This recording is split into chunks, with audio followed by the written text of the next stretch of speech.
Hello and welcome to another episode of Recreational Shooting and Hunting.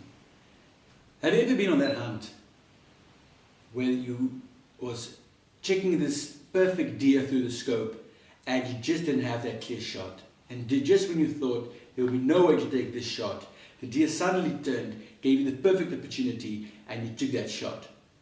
So when you tell that story to your buddies, they'll be like, yeah, and then the deer perfectly turned, you took the shot. At some point it's not believable anymore. But what if you were able to actually show them video you captured during that specific hunt? Then they will never doubt your story. So I started shooting when I was about 9 years old and started hunting big game when I was 16 years old. And my very first game hunt was a warthog. And I can relive that hunt in my mind through fond memories. But there's no way I can describe that hunt to someone. So ever since I started hunting, I've always wanted to be able to capture a hunt on video. And today this video is all about how I am trying to achieve that and trying to capture memories to relive by watching it myself or sharing it with my buddies or sharing it on this YouTube channel. So there's a product in the United States actually designed for you to be able to put your cell phone or a GoPro into a bracket and capture whatever you're checking through your scope. But it's $199 and I'm living in South Africa, and for me it's 6,100 Rand. That's incredibly pricey and not for my recreational shooting and hunting purposes, just not worth buying. So over the past few years actually, I've been looking on the internet, checking YouTube videos of other guys trying to get this DIY. And we all know those cell phone little brackets that you're able to put over the scope. But then you have the air gun guys, I think, use it a lot. But then you should be able to aim by looking at your cell phone screen. And that's fine shooting a non-recoil PCP. But if you shoot a high caliber recoil rifle, that will be a problem. I don't want to be aiming with my cheek off my buttstock trying to get the perfect aim. So for the past few days I went to my garage, went through boxes, checking everything I've bought over the years since I've been hunting and ended up not using anymore. And by throwing a few things together, I actually pulled it off. So there you have my own scope cam.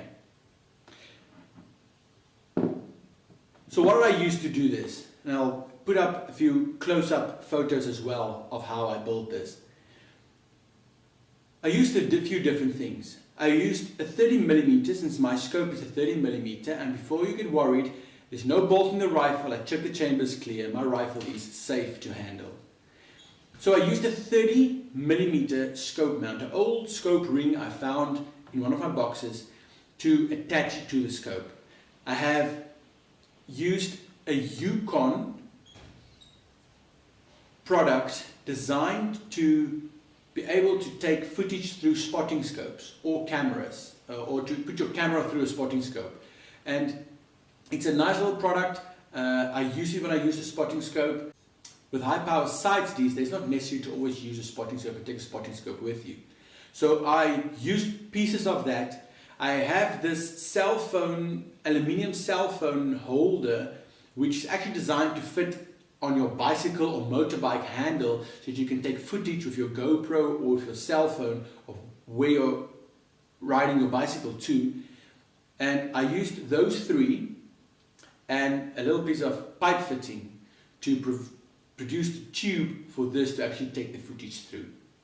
And then the last piece of the puzzle was, how am I able to get what I'm looking through and aiming through the sight to actually turn into the cell phone lens so that the cell phone will take the image. So there's a product that I think is used by armed forces. The guys use it to be able to aim around objects with their assault rifles or around corners. It's called a 45-degree prism. And what that actually do is it takes light entering from one side and it turns the light's direction inside the prism to turn it 90-degree angle. And that's what's being used here. That's what is the end of this rifle. So I actually bought this on Wish from China. So now I use that mount. I use the prism from that. So I'll show you a few clips of how I actually built this setup, how everything's put together, and it took some long time to actually get everything aligned, but I think it will hold. I hope it will hold. We'll see if it can withstand recoil when we get the time.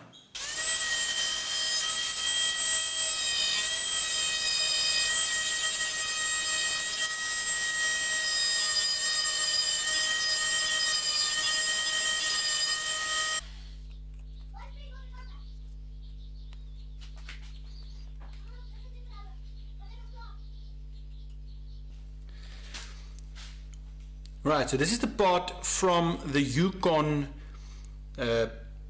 mount. Now I'm actually hoping that if I cut this off very close to where it's still actually one part, I don't really want it to cut into this slide part here so that these two pieces are loose at this point. I actually still want them to be attached. I'm going to cut it off as close as I can, and then hopefully it won't get in the way of the parallax adjustment knob on the scope.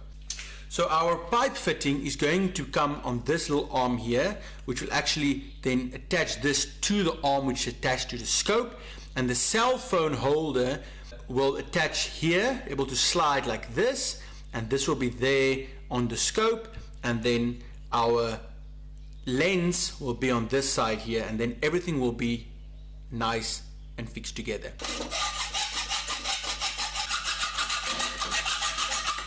Right, so a few things unfortunately had to happen. I had to cut off the end part there, and now when I attach to the rifle it actually collapses on itself.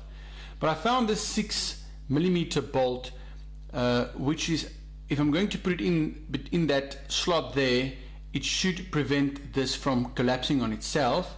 And then also I found one of these knobs which is from the original Yukon product, which I'm going to insert here with a little bit of rubber on it later on to act as a damper against the one part of the scope, the ocular lens part, just to dampen a little bit of vibration. To attach that, it actually attaches with its own little knob there, so I'm going to use this as well. I'm going to cut this off because I don't have a nut to fit there, but I'm going to cut this off, and that will be used to attach there. I'm going to cut this shorter as well.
Alright, so this is the first look through the scope, and the image is of course taken by my Samsung cell phone.